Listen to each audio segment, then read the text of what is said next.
Bien, alors, cette semaine, c'est The Neon Demon de Nicolas Winding Attends, Refn. j'ai trop hâte de voir le film. Ah bon, Ah, vraiment Ouais, c'est les non. couleurs, tout Ah ça, ouais, c'est ouais, ça c'est beau, c'est bleu. Ouais, t'as kiffé, C'est hein. joli. Ouais, Ouais. c'est bien. C'est quand même son troisième film à Cannes, consécutif. J'espère qu'il va pas trop se planter. T'as aimé les mannequins, tout ça, c'est ça qui te plaît, toi? J'aime bien les mannequins. T'aimes bien les mannequins, un petit coquin, va. On va commencer là-dessus, peut-être, sur les mannequins. Oui, oui, Ok, oui. ça marche. Elles se ressemblent toutes. On dirait que c'est tout le temps la même fille partout, tout le temps. Et il faut que tu te fasses soigner, mon vieux.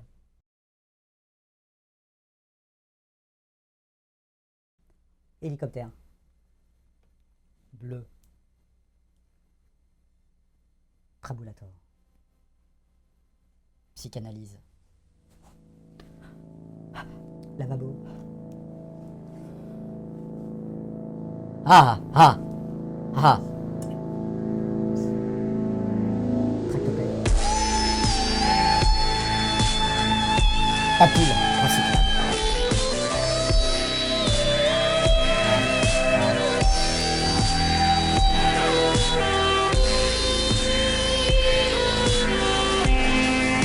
New York, New York, New York, every day I run away.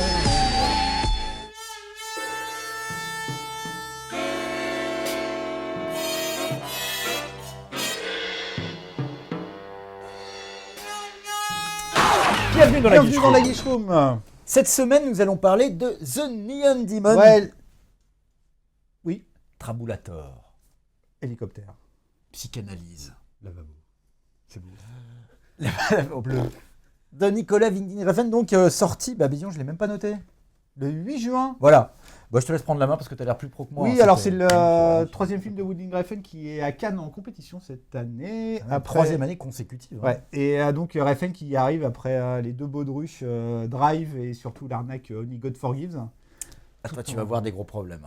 Tu vas voir des problèmes. Ah. Et donc il retourne à Los Angeles pour nous raconter une espèce de Oui, qu'est-ce que c'est que cette conte de histoire fées un compliquée, peu moderne, bizarre. tordu, esthétisant sur une jeune fille qui veut devenir mannequin et qui devient une espèce de proie pour toutes les demoiselles autour d'elle qui veulent un peu, on dirait, se repaître de sa jeunesse et de sa beauté. Ouais, Et de sa beauté. c'est ça. Et je crois que c'est Cliff Martinez qui fait la musique qui a dit que la première heure du film, c'était, alors je sais plus quel film. Il a parlé de la vallée des poupées Voilà, la vallée de des poupées. Massacre à la Et tronçonneuse. Massacre à la tronçonneuse pour la dernière demi-heure. C'est la mieux dernière que heure. Deux enfoirés à Saint-Tropez et la 7ème compagnie. Oui, par exemple, ou Les Visiteurs 2, ou, voilà. Ou Camping 3, un mélange des deux. ça. J'ai une petite nausée là, est-ce qu'on peut enchaîner très vite? Oui, alors tout ce qu'on peut dire avant de voir la bande-annonce, c'est qu'à la base, c'était Carey Mulligan qui devait jouer le rôle principal du film. Elle a été remplacée. Suite à une petite courante, ça arrive. Ça arrive. ça C'est arrive. d'une classe absolument. Nous avons des photos Totale. d'ailleurs que notre producteur a pu voilà, récupérer. Bon.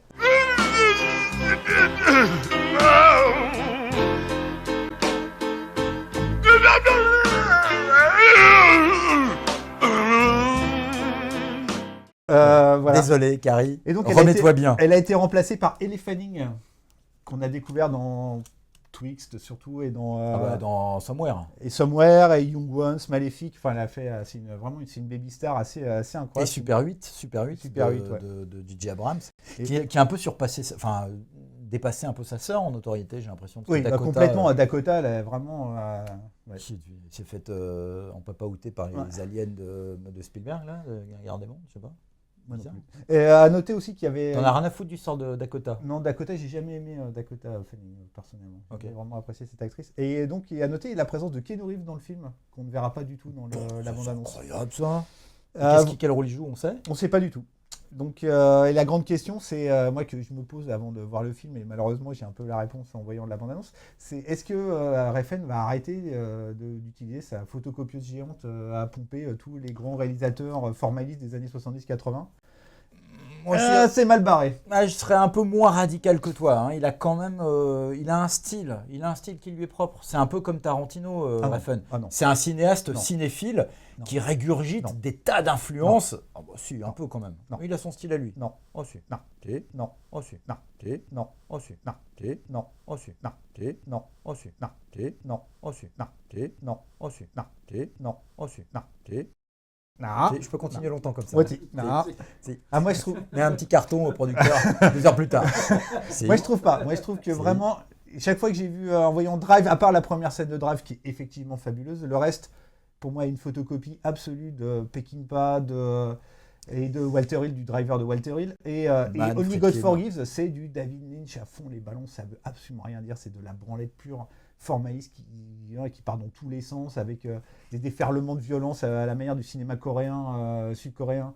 Enfin voilà, c'est ce mec, il est vraiment. En fait, ce que je reproche à Refn, c'est que j'arrive jamais à voir Refn vraiment dans ses films. Quoi. Je vois. Moi, c'est le reproche que je fais en général à des gens comme J.J. Abrams ou Zack Snyder, mais je trouve que quand même Refn, il a, je dirais, dans son exploitation très particulière de la violence, à la fois opératique et très sèche, il y a un truc à lui, quoi. Ouais, il y a un truc à lui. Oui, mais sauf que pour Je moi, disais, ce tu peux pas lui enlever ça. Oui, il y a ça existe, mais ça, c'est le cinéma coréen.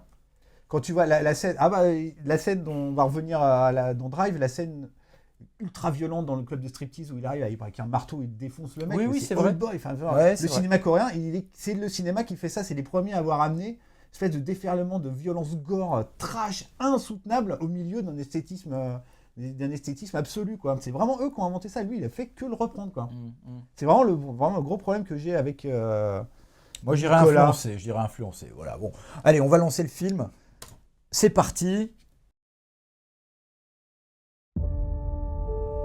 Alors, tu voulais dire un truc sur Amazon Studio, Yann? Oui, c'est assez étonnant de voir Amazon. Là, pour le coup, sur ce film, ils sont juste distributeurs du film. Et Amazon s'est lancé un peu dans la production audiovisuelle de cinéma et de séries. Ils ont produit les Moi, je Harry connaissais Bosch, surtout en série. Harry Bosch avec Titus Welliver. Et Et Bosch tout court, hein, ils l'ont titré d'ailleurs. oui, et c'est l'histoire d'après Michael Connelly. Ouais. Et ils produisent le prochain Jarmusch aussi qui est à Cannes, qui s'appelle Patterson. Le prochain, J'ai cru qu'elle allait dire qu'il s'appelle Pas Terrible. C'est bizarre comme nom de film, mais ok. le prochain Todd Haynes. aussi. Chérie, on va En voir fait, Pas ils Terrible. se lancent vraiment dans l'espèce de cinéma indépendant et ils vont aussi distribuer le Café Society de Woody Allen. Donc il y a vraiment, tu sens Amazon essayer de se lancer aussi D'accord. dans la production. C'est assez marrant de les voir s'associer. Oui, c'est vrai que ça Refn. fait assez inhabituel. C'est également eux qui ont financé en grande partie et diffusé la série de... Pardon ? Voilà, l'homme du haut château, Man in the High Castle, la série showrunnée par Frank Spotnitz d'après Philippe Cadic. Voilà, allez, on y va.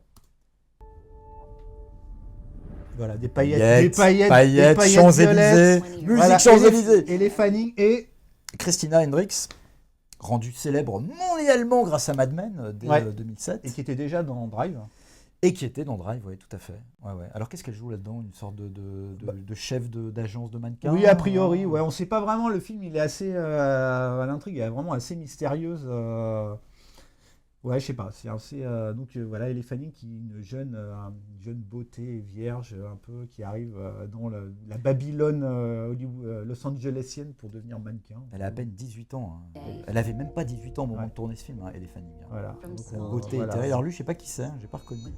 Voilà, donc là, on dirait une magnifique pub de C'est vrai que ça fait. parfum. ou Voilà, je sais pas ça quoi. fait très. Il y a une esthétique qui est extrêmement publicitaire. Ouais.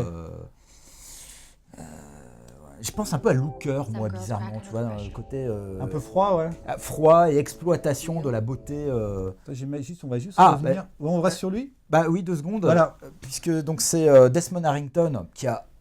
Le mec, il a perdu 30 kilos, quoi. Les fans de série le connaissent bien, puisque c'est lui qui joue le rôle de Queen dans Dexter, le flic Queen. Il était beaucoup plus poupin hein, à l'époque, et là, il a fondu, c'est flippant, quoi. C'est genre Christian Bale pour The Machinist, quoi. C'est vraiment très intéressant. C'est très intéressant. C'était vraiment très Très intéressant. intéressant. Ah, voilà. Nicolas. Oh là là là là là là. Oh. Moi, ça me fait, quand je vois ça, moi, je pense vraiment, ça me fait penser au tout le cinéma paranoïaque et esthétisant des années 70-80. Tu penses vachement à Dario Argento. Ah, moi j'ai pensé à Suspiria, enfin sur les plans qu'on va voir plus tard, j'ai pensé vachement à Il y a Suspiria. Inferno aussi, côté, pour le coup, l'esthétisme pour l'esthétisme pur, quoi. Où on s'en branle de l'histoire, on fait juste des plans absolument fabuleux. Oui, mais aussi pour la thématique, tu vois, une jeune nana un peu innocente comme Ouais. ça qui débarque dans un truc qui est l'enfer, quoi. Ouais. Voilà, qui cache quelque chose d'horrible Ouais, et on pense en son sein. Et on pense aussi vachement, moi ça me fait aussi vachement penser à Satoshi Kon. Satoshi Kon, le réalisateur japonais qui avait fait Perfect Blue, qui était pareil un peu sur l'histoire d'une jeune chanteuse pop qui devenait complètement folle, espèce de cinéma paranoïaque au milieu de la pop culture, qui était quelque chose de très très impressionnant. Et aussi, tout le monde dit que Aronofsky avait pompé Satoshi Kon totalement. En fait, pour machin là, pour oh putain c'est vrai, Black Swan. Pour Black Swan. Mais en fait, pour Black Swan, j'adore ce film. Ouais, pour revenir à Black Swan, il avait les droits. Il avait acheté les droits de Perfect Blue pour faire un remake. Donc c'est un vrai faux remake. Mais et aussi le truc, moi c'est l'écrivain auquel je pense énormément en voyant le film, c'est Bret Easton Ellis. Tu penses à mort à American Psycho et surtout à Glamorama qui est dans le milieu de la mode et tout, une espèce un milieu complètement artificiel, éthéré, rempli de psychopathes ultra violents. Et ça c'est la demoiselle qu'on a vue dans Mad Max, il me semble, non ? Oui, c'est Abbey Lee qui joue le rôle de Sarah. Alors j'espère qu'on la confond pas avec une autre actrice qui dans le s'appelle film. Bella Heathcote. Voilà, et qui se ressemblent toutes les deux de façon assez troublante. Je suppose que c'est à dessein de la part de Wing Refn. Et la Bella, elle a joué dans Dead Shadows de Tim Burton et aussi dans l'étrange orgueil préjugé zombie.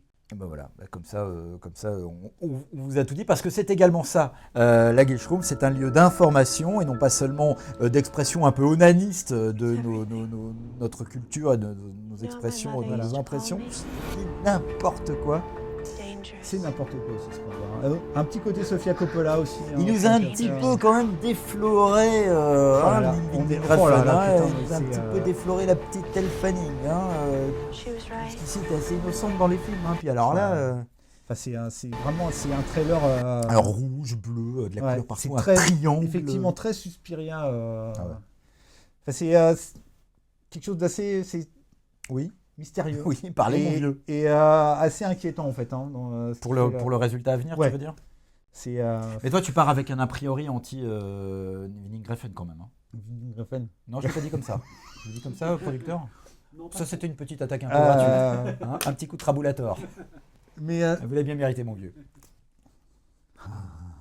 Voilà. En plus, il trabulator. Non.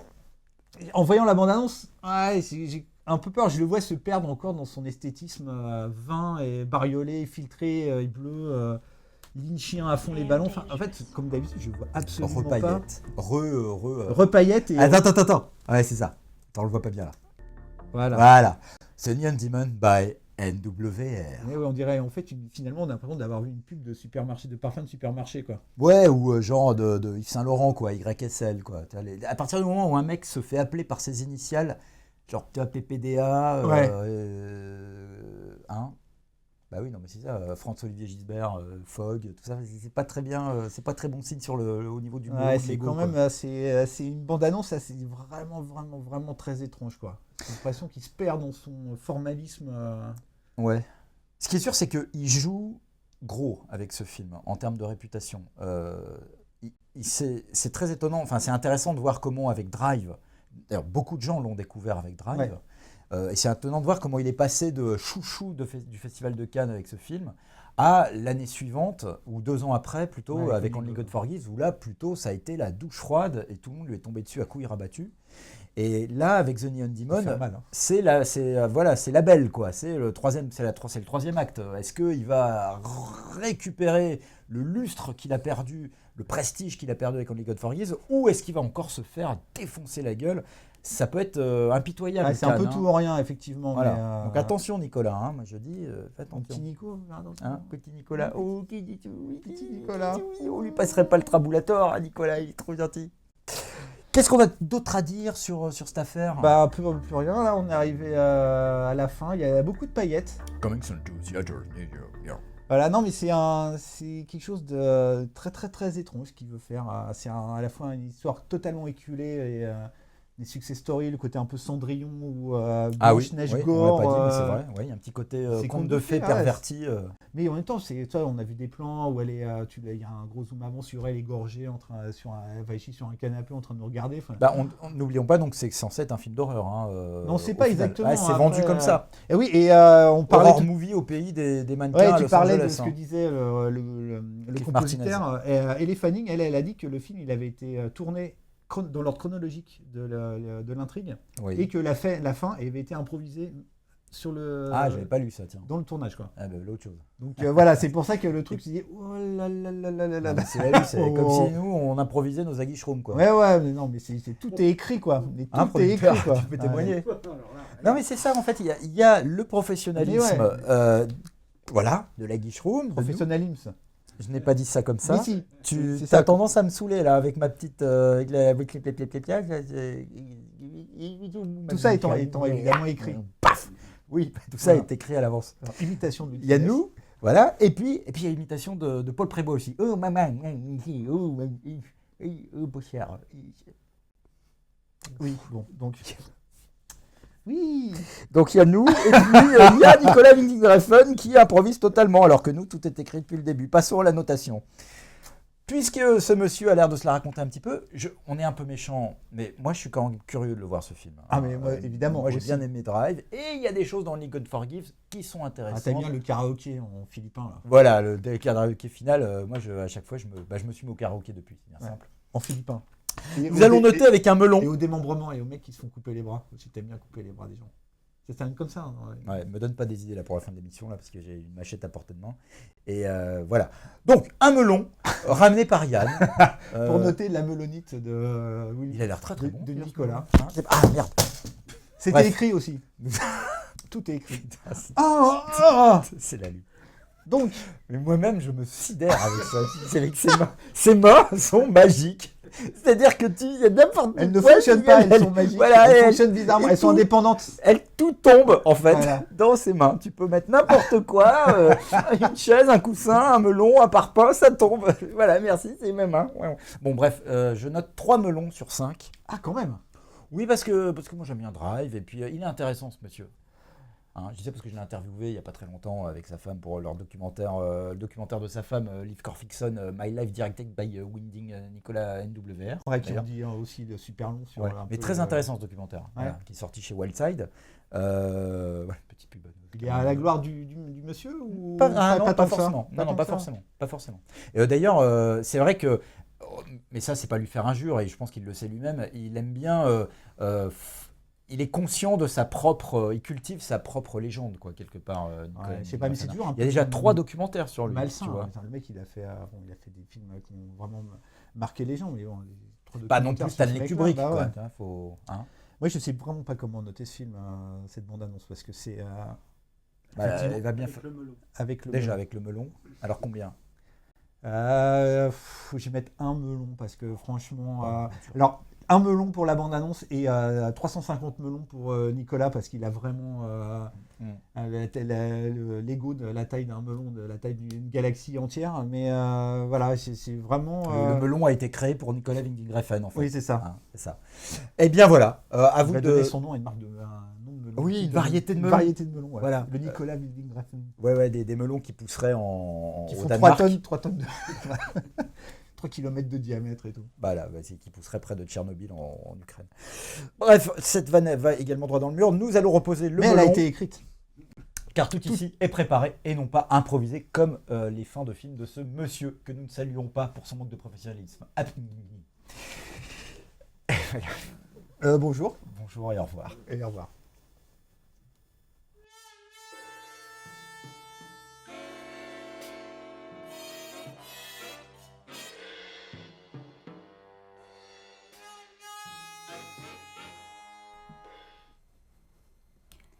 Terminons sur un silence. Lavabo. Sur un lavabo. Hein. Planche chapin. Perceuse. Caribou. Tiens, il pleut. Il pleut de la merde. La merde.